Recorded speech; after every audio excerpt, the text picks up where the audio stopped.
علی علی حق ہے، علی حق ہے، علی حق ہے، علی علی جدھر حق ہے ادھر مولا، جدھر حق ہے ادھر مولا، جدھر مولا ادھر حق ہے۔ یہ جو والدین کی خدمت ہے زندگیاں بدل دیتی ہے انہیں مرنے کے بعد۔ یہاں تک حدیث میں ہے کہ بعض اوقات والدین زندگی میں راضی ہوتے ہیں، مرنے کے بعد ناراض ہو جاتے ہیں، اور بعض اوقات زندگی میں ناراض ہوتے ہیں، مرنے کے بعد راضی ہو جاتے ہیں۔ تو کہ مولا ایسا کیوں ہوتا ہے؟ کہ کیونکہ انسان کئی مرتبہ والدین زندگی میں راضی ہوتے ہیں، مرنے کے بعد ناراض۔ کیوں؟ کہ اس لیے ناراض ہو جاتے ہیں کہ ہم مر گئے، آج تک کبھی بیٹے نے فاتحہ تک ہمیں ہدیہ نہیں دیا، اور کہ کئی مرتبہ زندگی میں ناراض ہوتے ہیں، مرنے کے بعد راضی ہو جاتے ہیں۔ پوچھا کیوں راضی ہو جاتے ہیں؟ کہ اولاد اتنا قرآن پڑھتی ہے، ماں باپ کے نام پہ اتنے صدقات خیرات کرتی ہے، اتنے کارہائے خیر انجام دیتی ہے کہ ماں باپ مرنے کے بعد کہتے ہیں پروردگارہ زندگی میں راضی نہیں تھے لیکن انہوں نے اتنا ثواب بخشا ہے کہ ہم نے اپنی اولاد کو بخش دیا۔ لیکن یہ جو مجالس کا اہتمام کر رہے ہیں، یہ جو قرآن کا اہتمام ہے، یہ جو فاتحہ کا صدقہ کچھ بھی آپ کریں، والدین کا نام لے دیں، زندہ ہوں مردہ ہوں، کہتے ہیں صدقہ نکالا اپنی طرف سے، اپنے والدین کی طرف سے۔ عادت بنا لیجئے کہ والدین ہر کام میں، ہر نیک کام میں اپنے والدین کو شریک رکھیں۔ زیارت پڑھ رہے ہوں، زیارت کی کہیں پہ جائیں، زیارت پہ جائیں، یہاں زیارت پڑھیں، نماز مستحب پڑھیں، ہر چیز میں نیت کر لیجئے اپنی طرف سے، اپنے والدین کی طرف سے۔ میں آپ سے وعدہ کرتا ہوں زندگیوں کے اندر اثر دیکھیں گے، آپ کو زندگیوں میں اثر نظر آئے گا۔ جو والدین سے اپنے محبت کرتے ہیں، اللہ ان کی زندگیاں بدل دے گا۔ کہ ایک کونے میں جو والد یا والدہ بوڑھے جو ہل بھی نہیں سکتے، بول بھی نہیں سکتے، ایک کونے میں بیٹھے رہتے ہیں، تو معصوم فرماتے ہیں تمہیں پتہ نہیں ہے کہ اس بوڑھے ماں یا باپ کی وجہ سے تمہارے گھر میں کتنی رحمتیں نازل ہو رہی ہیں، جو کچھ نہیں کر سکتے، کتنی رحمتیں نازل ہوتی ہیں۔ الشیخ فی اہلہ کالنبی فی امتہ، ایک بوڑھا اپنے گھر کے اندر وہی حیثیت رکھتا ہے جو نبی اپنی امت میں رکھتا ہے۔ ایک بوڑھا آدمی یا خاتون گھر میں وہ حیثیت رکھتا ہے۔ الشیخ فی اہلہ کالنبی فی امتہ، اپنے امت میں جو نبی کا مقام ہے۔ عزیزان گرامی، بوڑھے ماں باپ کی قدر کیجیے۔ بعض اوقات ان کے، میں یہاں پہ واقعہ پیش کرنا چاہ رہا ہوں، اگر سنیں گے یہ چند افراد کا بسم اللہ کہنا نا، پھر مجھے بہت عجیب سے محسوس ہوتا ہے۔ سب مل کے کچھ نہ کچھ صلاۃ پڑھیں گے تاکہ مجھے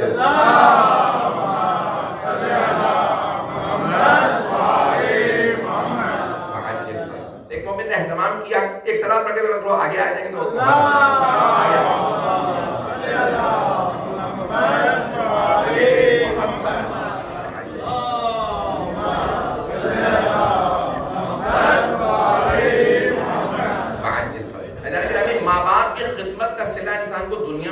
آخرت میں بھی ملتا ہے، کیونکہ سارے ثواب میں ملنے سے میں پوری کی پوری کوشش کر رہا ہوں کہ والدین ہی کے حوالے سے رکھیں۔ حضرت موسیٰ علیہ السلام سے متعلق روایت ہے، اب پوچھا پروردگارہ جنت میں میرا ہمسایہ کون ہوگا؟ واقعہ ذہنوں میں آ گئی کہ جناب موسیٰ نے کہا میرا ہمسایہ جنت میں کون ہوگا؟ کہا وہ ایک قصائی ہے۔ جب کچھ پیشے مکروہ ہیں، ان میں سے قصاب کا جو پیشہ ہے وہ مکروہ ہے، انسان کا دل سخت ہو جاتا ہے، صبح شام صبح سارا دن بکرے ذبح کرے، جانور ذبح کرے تو دل سخت ہو جاتا ہے، اور اگر کوئی مسلمان نہ ہو تو واجب بھی ہو جاتا ہے، مسلمان کا واجب ہے کہ مسلمان کے حق کا انسان ذبیحہ کھائے۔ تو بہرحال تو جناب جناب موسیٰ کے ذہن میں بات ہے کہ قصائی ہو، نبی کا ہمسایہ، تو کہاں کا اس فلاں بستی کے اندر، اور تلاش کرتے ہوئے بستی میں پہنچے، بہت سے لوگ پہنچ گئے۔ ایسا کہ گرامیہ کو پوچھتے بتاتے جناب موسیٰ پہنچے گا کہ فلاں بستی کہاں ہے، لوگوں نے کہا اس طرح پہنچ گئے، دیکھا وہ بستی میں قصائی موجود ہے۔ کبھی کچھ دیر آپ کے ساتھ بیٹھ سکتا ہوں؟ کہ جی ہاں بیٹھی۔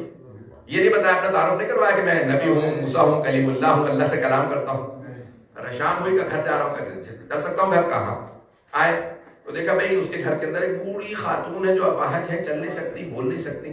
اس نے سب سے پہلے جانے کے بعد کچھ شوربہ بنایا یا سوپ کہہ لیجیے آپ اس زمانے میں، اس نے فوراً ماں کو، اس میں چل نہیں سکتی، اس کو فوراً کچھ نہ کچھ اپنے ہاتھ سے کھلایا، شوربہ پلایا، چبا چبا کے منہ میں ڈالتا تھا، اس کے دانت نیچے، تو خدمت کی، اور جب کھلا چکا تو اس نے کہا کہ میرے قریب آ، کان میں کچھ کہا تو مسکرانے لگا کہ اچھا ٹھیک ہے۔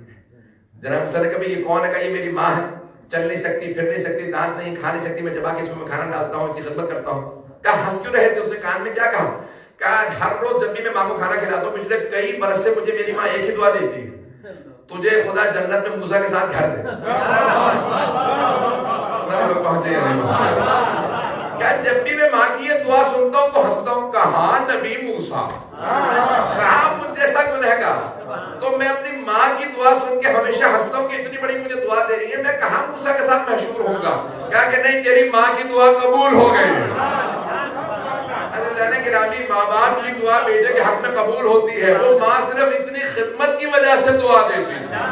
اب وہ ماں نہ کوئی نبی تھی، نہ امام تھی، نہ کوئی ولیہ تھی، نہ معصومہ تھی، گنہگار تھی، بوڑھی ہو گئی تھی، لیکن اللہ کو اس بیٹے کی اپنی ماں کی خدمت کرنا اتنا پسند تھا کہ جا تیری ماں کی دعا کو قبول کیا۔ در حق ادھر مولا، جدھر حق ادھر مولا، جدھر مولا ادھر حق۔ علی علی حق ہے، علی حق ہے، علی حق ہے، علی علی جدھر حق ادھر مولا، جدھر حق ادھر مولا، جدھر مولا ادھر حق۔